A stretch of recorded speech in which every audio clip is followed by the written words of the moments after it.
Hey everyone, Joanna here. Thanks for tuning into my channel. Sorry, kind of crazy hair days lately, right? Don't worry. Just pay attention to the message, right? So, Leader by Faith, thanks for tuning in to my YouTube channel. And again, I'm sorry now, I'm paying attention too much to my hair, right? It's just all over the place. Three things. You're better than the devil. Remember, the devil's mad that he had an opportunity that we didn't, and he missed out, and he messed it up, and he made it better for us without even knowing that that's what he's doing. Two, you unconditionally love. God gave his only begotten son. I wouldn't do that. I keep on telling you guys, I wouldn't give up neither one of my kids for you or anybody else in this world. That's why I don't condone my son or my daughter wanting to go fight for the country. Of course, once they turn 18, they make their own decisions, but I would never influence that. I salute and I respect the people that have, and I feel bad for them because a lot of veterans nowadays are treated like crap. I don't care if you got just, out of bad behavior, whatever the heck they call AWOL, whatever, fighting for the country, it traumatized people, and I don't think they give them enough credit, right? But you unconditionally love. God is just like God gave up his son for us to be loved, period. We don't deserve what we have, and that's what this message is about today, right? But the love is given, period. All you need is to believe. And the third one gives you protection, which is grace. Grace protects you and offers you that unconditional love, no matter how horrible you are. And remember, the flesh is evil. We're evil people. We're evil. So today, I think I want to name the title, right? You don't deserve. Undeserving. I don't know. I haven't figured it out quite yet, right? But basically what I want to talk about today, right, is a lot of us, and I want you guys to understand, I preach to the choir myself, right? Because I'm a work in progress, you guys. I, especially with my daughter's father, I go back to my old ways so fast, with the going back and forth with him instead of just praying. I need you guys to understand, we need to start praying about everything before we go into it, because it's just going to make things a lot easier, right? But we also need to keep a humble heart and a humble soul, mind, just be humble for the simple fact that we don't deserve what we have. People is like, yeah, I well deserve it. Like, give you a perfect example. I won an award, right? Nonprofit executive of the year this past Sunday with Achi magazine, right? Very grateful, so humbled. Oh my gosh. I was expecting to win because, again, the Bible does say, ask boldly and you shall receive boldly, which I'm expecting to win because, one, I've never won something like that. I win, certificates, I get, recognized and appreciated through paper certificates that personally, not to down anyone that ever gave it to me, I appreciate it down from the bottom of my heart. But it's a piece of paper that I can do myself as well, right? But I actually got, a chance to get, a bio put in, photos everywhere, and went to an award seminar and went to, a luncheon and spoke and heard other people's stories. And, it was the real deal type of thing, And I do a lot behind the scene just because even though I'm a bubbly person, I don't like that type of attention. Because to me, it's just like, I don't do it for you guys to really notice. You guys have no idea, like, half of the stuff that I do behind the scene. And I don't do it because I want people to notice me. I don't do it because I want people to see what I'm doing. I do it because it makes me happy. I can go to sleep and just be like, oh, I just feel so great. And the only one that really knows is me and my kids, and maybe some people that are like in my inner circle that might have helped or participated or influenced me to do it or encouraged me to keep going doing it, and God, because he's the one that put it in my heart. But we don't deserve anything that we do. A lot of people's like, oh, you are well deserved, of it. I am in the human eye. I am, because God says that you are to receive the best when you are his child and you walk in his path and you have that mustard seed faith, and you understand what grace is. So because of grace, I received it.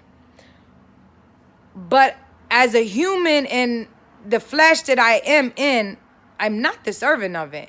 It's not me that did it. It's God, But because I am a child of God, that's what made me receive it, win it. And in his eyes, I do deserve it because it's Jesus that he sees. He don't see me. But it's not me technically that was deserving of it. But I am so grateful and so humble to receive it. And I was so anxious on that stage. I wanted to do, like, I wanted to shout, honestly, but it's just like I didn't want to take nobody else's shine, and I knew there was a time limit. But, like, all honesty, like, I'm so humble to say, like, thank you, Achi Magazine, and thank you for everyone that came out to support me and support everybody else in that room, because it was the support for me, too, because it wasn't just, like, my row, that clapped for me. Everybody did, so it's like we were all there to support each other. But on October 21st, right, I read this book, Jesus Calling 365 Days, right? And October 21st, I was supposed to do a video, and I didn't, right? And this is how God makes sure that you listen, right? I'm up between 4:45 is, to 6:30 every single day. Between them hours, I get up and I'm going, right? And I usually wake up and just turn my TV on with TBN. When my alarm goes off or when I wake up to use the bathroom, I turn my TV on, and the first thing, I do not go to sleep without making sure that my TV is on TBN. If I turned it on to watch Netflix or something, I turn it right back to TBN. Because when I wake up in the morning, all I want to do is hit that daggone power button, right? And then just keep going hearing. And he wakes me up. Fully. People be on there. Usually it's like Steve or John Gray or Andrew that's on, Joyce Myers. One of them are on between them time frames. And when I tell you, right, like, it's something that they'll start talking. It's like, up, time to get up. Yep, he's talking about you. Up, there go a word. Up, let me start taking notes. Up, let me record this right quick, right? But I was just so tired 0.5 seconds ago. But that's why I do it, because I've learned what can get me going. And it's just hearing the word, you guys, like, because I'm so anxious. Like, I want to do full blown, it's just like, I don't do drugs, right? But I do drink occasionally. I want to get to the point where I'm not drinking nothing but my coffee and my water. I'm not there yet, because I do enjoy a drink here and there. But when it's time, he's going to strip that out of me, because I keep on praying on it, right? But in due time, not in my time, because if I do it on my time, I'm going to end up collapsing and going back. But if I allow him to just keep on molding my heart and keep on molding my steps, right, he will do it, and I will never look back to it, right? So October 21st, you guys, right, this message, it was on, and when I tell you, I was supposed to make a video. October 21st, everybody on TBN also talked about basically how to either live in faith and how we're not deserving. It's not us that do what we do. It's not us that make the money. It's not us that builds the houses. It's not us that, provides for our kids the car that we're living in. It's not us. And I'm leaving this on there, right, because I want you guys to make sure that you screenshot it and you read it and you put it on as a screensaver, something, right? But basically in here, right, it's telling us we're not the ones that are doing this. And we need to learn how to humble ourselves, right? And remember, when we say, if it wasn't for me, you wouldn't have gotten there. If it wasn't for me, you wouldn't have gotten this or that, right? Because at the end of the day, if it wasn't for God, you wouldn't have had the opportunity to get them, whoever they are or that is, right, to where is that. We don't give God enough praise, you guys. We don't glorify him enough. And this is why we got lack in areas in life that we're supposed to sprout up. Because we're supposed to give thanks before we even receive it. If you thought about it, you're supposed to have thanks already coming out your mouth. It's just like every day before I even turn on that TV, I just like, God, thank you. I'm up again. Like, I can't believe that I get to see another day. I say this, and I've said this before. I'm in competition with nobody. There's not nobody in this world that I want to be like. I'm sorry. If I was supposed to be like you, I will be you. You wouldn't be you. I don't want to be like you. I want to carry some traits like you because you might amaze me, or because you want to be, I mean, you're like so into God and stuff, right? And of course, we use the terminology, I want to be just like you when I grow up, right? Because I use it a lot too. But I don't literally mean that per se, because I love me. I love who I become. I love who I am. Like, I love me. I can't be nobody else but me. God is awesome, you guys. We need to give him praise, because you don't deserve having the gold jewelry that you have on. You don't deserve having the clothes that you have on. He gave them to you. You don't deserve the house that you're in, the apartment, or the car that you're driving in. You don't deserve the kids that you have. He loves you unconditionally, and he gave you grace by giving you Jesus and allowing Jesus to shed the blood. And Jesus just committed to it. He's like, I trust you, Father. So therefore, I'm going to do it. You know, I'm going to keep on blessing people. I'm going to live a life. Jesus lived 30 years before he actually started healing and doing things. Seriously, you guys. I'm 30 years old. You know how much I swear I've done already? And it's nothing compared to the things that God has planned for me to do. So in here, right, it says intellectually, you rejoice, and you have to inside. You don't understand, right, that the tongue speaks life and death. It says, be careful on how your heart is, because in there is where the life basically comes out. You know, I keep on telling you, your mind is messed up, right? We know the mind is what carries us going. You know, the mind is functioning, the body parts, everything, right? The mind is messed up. The heart's going to become messed up. The heart's messed up, right? The flow of the mouth, which has life and death, will speak nothing but death. Negative things is death. You know, it's just like being happy, being positive, speaking to your mountain, right? Is making sure that you speak life into you. Speaking life into you speaks life into everybody that is in your inner circle, and it speaks life into the world. Therefore, you are helping the world by making sure that you give that life of love, that life of grace that protects people, that molds people's heart and mind, right? So this morning, on the 21st, right, I read this, and I forgot to read the 22nd, the 23rd, and the 24th is today, right? So this book is usually on my dresser, and I always read it because I can't miss it, and that's why it's always on my dresser, visible, right? Because as a mother, I be on the go, right? And for some odd reason, on the 21st, somehow, some way, throughout that day, right, my book got put underneath of my pants. That jeans, I mean, when I wear my jeans, unless I get a stain on them, I don't wash them because they're jeans. I put them up so they can air out. And where they went at was on top of my dresser. And what was underneath the book, what was underneath of my jeans was my book. And today I was like, yo, I haven't read my book. I said, where is my book? And guess where they at? Underneath my jeans. Now, I open it, right, and I'm like, I forget if I read the 21st or the 22nd, right, because it has a little paper right here, a little bookmark, right, and guess what he had me do? Read the 21st again. And I was just like, I did read this. And now I remember, Jesus, you told me to make a video to let people know that the best response to loosen things that are negative in your life, and to making sure that people understand what grace is to give praise. Hope is praise. It even says it right here. The Lord gives and the Lord takes away. Blessed be the name of the Lord. Remember that all good things, your possessions, your family and friends, your health and abilities, your time, are gifts from me. Instead of feeling entitled to all these blessings, respond to them with gratitude. You guys, gratitude is basically grace.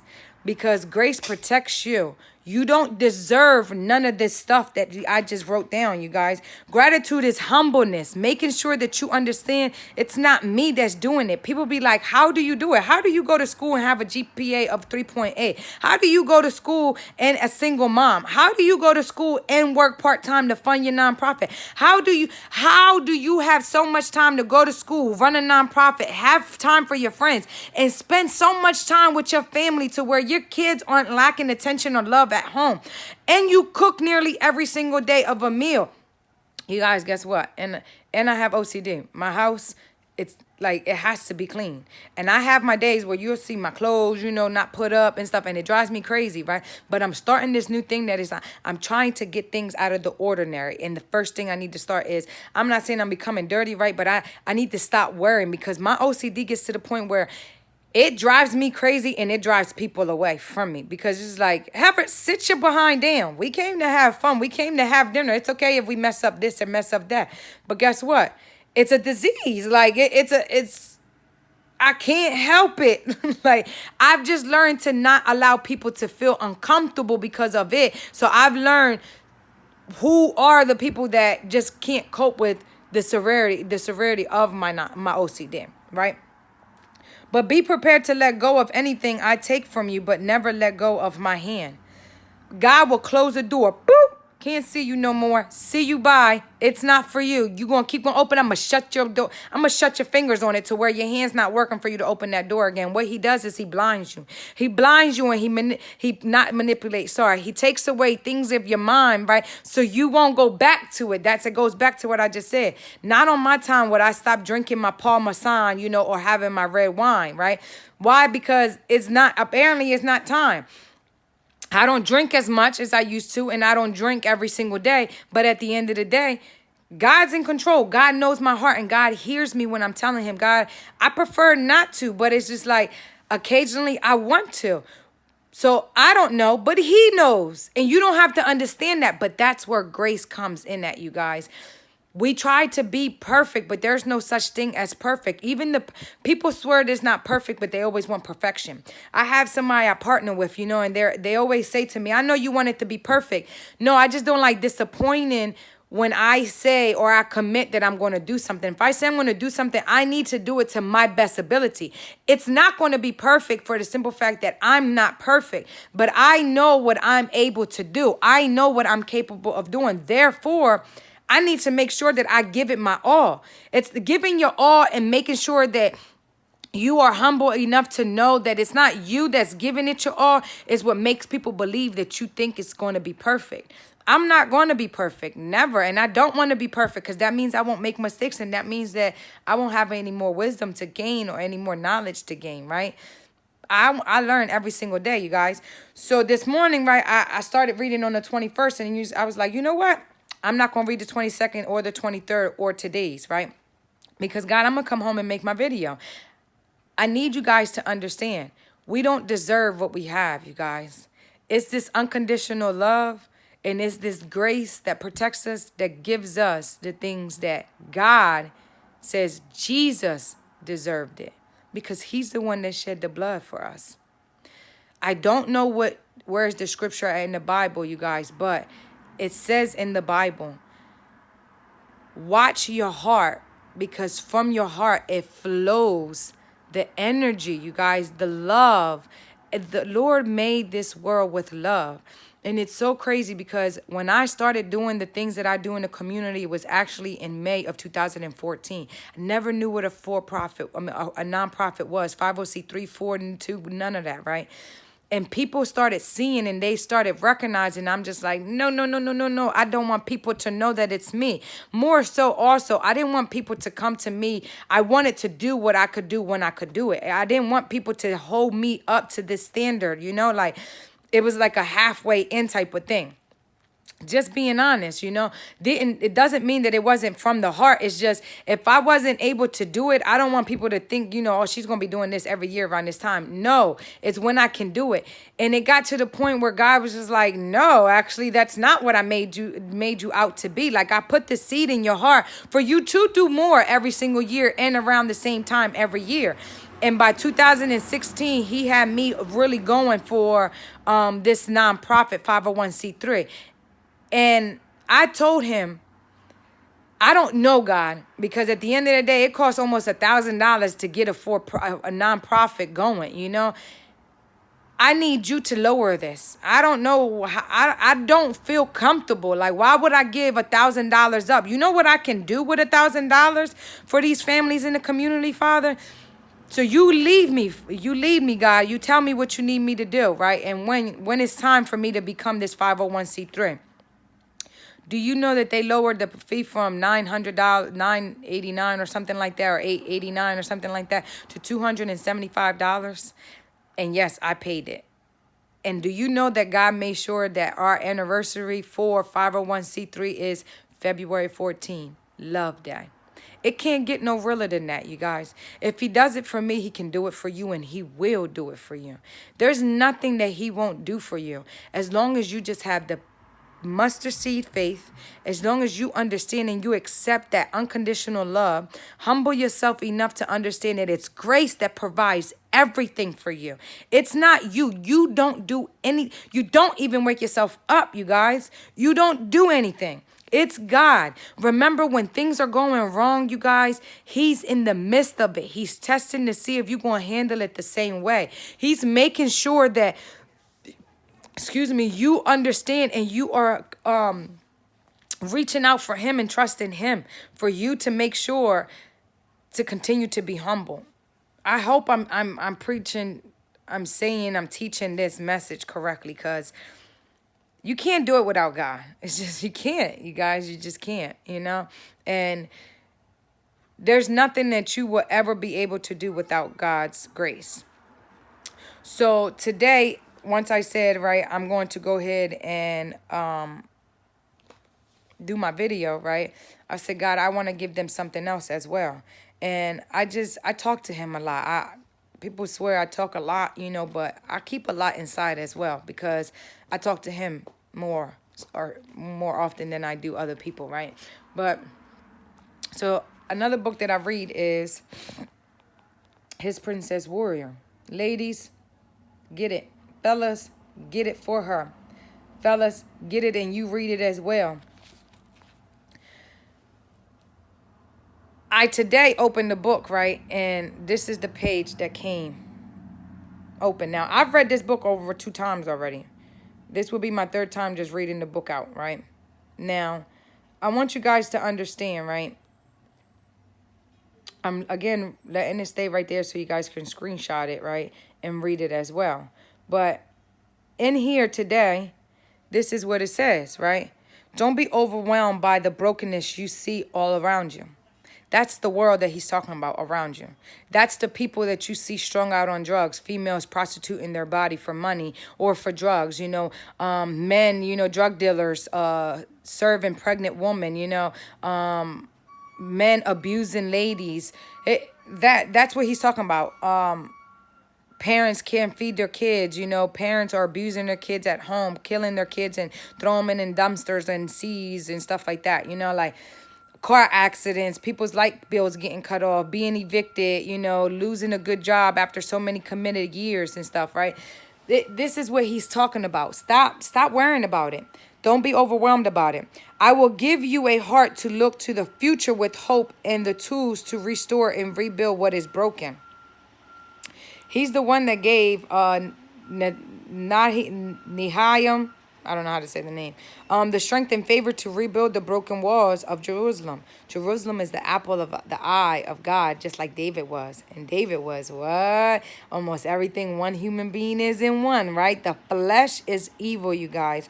But David, no matter what David did, the Lord said, you are the apple of my eye, just like Jerusalem was. And I will give you the power and the strength to do the same. He got you. He got you. It's just like, what else do you need? Grace is already there for you. The Old Testament, if we live in it, right, we're all supposed to be prosecuted, hanged, and slaughtered and everything, right? But here come handsome, great Jesus, y'all. Your brother, my brother. And he shed the blood for you and me. He's the best brother I could ever ask for. And I never knew I was that I had one. And you have no idea how much I yawn for me and my big brother to have a relationship where it's just like, I can give him my extra key knowing that one day, I come and he's just here playing the PlayStation or watching TV or something. Why? Because I want that type of bond with my big brother. Because I love my big brother to death, no matter how many times he's failed me. Like, I love him. Like, that's my bro. Like, that's my baby. And I will mess up anybody that thinks that they will take my bro from me, right? Because I learned my lesson already on loyalty and unconditional love. And most of all, grace. So all I am asking of you today is to begin a good work by laying one stone at a time. Laying one stone at a time. Rebuild broken hearts with words of hope. Rebuild broken relationships with forgiveness, grace, and love. That goes back to what I said in the beginning. I forget. Now, my son, father, and it took me a long time for me not to go right at it. And sometimes, I'm telling you, these two guys are like the only people, my son's father and my daughter's father, right, that can grind my gears to the point where I lose sight of who I'm becoming, who I'm supposed to be. And what do? Man, the things that goes through these text messages, they're not so godly. But guess what? After so many text messages, right, God checks me. Jesus checks me. He whispers in my ears and he's like, is this who you really want to be? This is how you think you're going to fix it? Is this how you think you're going to change them and get them to see, that you are a good mother, that you are a good woman, and that you forgive them even though they're the one that did you wrong? God don't say that because God don't look at that, right? But he says everything else. But then I'll be like, it's not my job. It's not my job to keep on going back and forth. It's not my job to try to belittle them or throw shade at what they still do wrong, and what they don't do for their kids or how they do this and how they do that halfway. It's not my job. My job is to pray for them. My job is to forgive them and offer grace and love. And grace doesn't see the bad because grace already saved it. That's what grace is. Excuse me. Rebuild broken cities by serving the community. Psh. I almost cried when I read this because I'm like, God, I haven't read this book in like 2 years, right? Or maybe 2 years plus. Yeah, it's probably been like 3 years because my daughter's 2, and I believe the last time I read it was a year before I got pregnant with her. And it's crazy because I try to rebuild broken cities by the small things that I do. And I say small because it's small to me, but it's big to the families that I serve. And it's big to my Jesus and God because they know that I do it from the bottom of my heart. I don't get paid for it. I got acknowledged for it finally, like broadly on Sunday. But I get awarded every single day by the grace of God, you guys. It's nothing else that I can just try to influence so much on you guys. It's like, it's grace that protects us. It's grace that loves you unconditionally. It's grace that make you better than the devil. You don't deserve what you have. You deserve it because Jesus shed his blood and he said he will give it to you. But you don't deserve it because of what you do. God doesn't look at what you do and what you don't do. God loves you as long as you believe as big as a mustard seed. I will go before you and prepare the people for your good works. And he will, you guys. I'm here to tell you, if he'll do it for me, he'll do it for you. There's nothing in this world that he won't do for you. If you just go to him boldly, faithfully, and make sure that you believe that he will provide, and he will. So a recap. Remember that you're better than the devil. Remember that you are unconditionally loved. Remember that grace protects you, period. There's nothing that you can do, say, or accomplish in life that will get you any of those three much more than I will get it. Believe as big as a mustard seed. Just believe, you guys. Believe it. Fix your mind so it can fix your heart so you can keep on speaking life rather than death out your mouth. The devil don't got no hold over you. It's just your mind that's messed up. Fix it. You don't deserve what you have, but Jesus gives it to you because he loves you unconditionally, and that's what grace and love is. Remember that when you want to give praise to yourself, don't. Start praising him. Even if it's just inside, if you don't yet feel comfortable, do it inside and your heart will mold. Ask him, you guys. I talk to myself 24/7 because I am a work in progress, and sometimes I'll say something and I'll stop because I'm like, nah, that's not him. That's more of my flesh. Like I just did when I was like, even though they did you wrong and you didn't do, no, because there was a part that I played as well on both of them, I want to say, but not so more so for my daughter's father, right? But it's like, that ain't none of my business, even though I got everything to do with it. That's God's business. That's Jesus' business because they're handling it. I can't express enough for you guys to understand that grace protects you. You're unconditionally loved. You don't have to walk around bitter and mad and hating people. God loves you, okay? You don't have to keep going thinking that God won't do something for you. If he doesn't give it to you, that's because it's just not the time for you to have it. He's protecting you from something bigger, but that's where the trust comes in. Trust and believe, you guys, that he has your back. But understand that you don't deserve everything that you have, but you have it because God said that he will give it to you. There's nothing in the world that's going to happen. Nothing at all.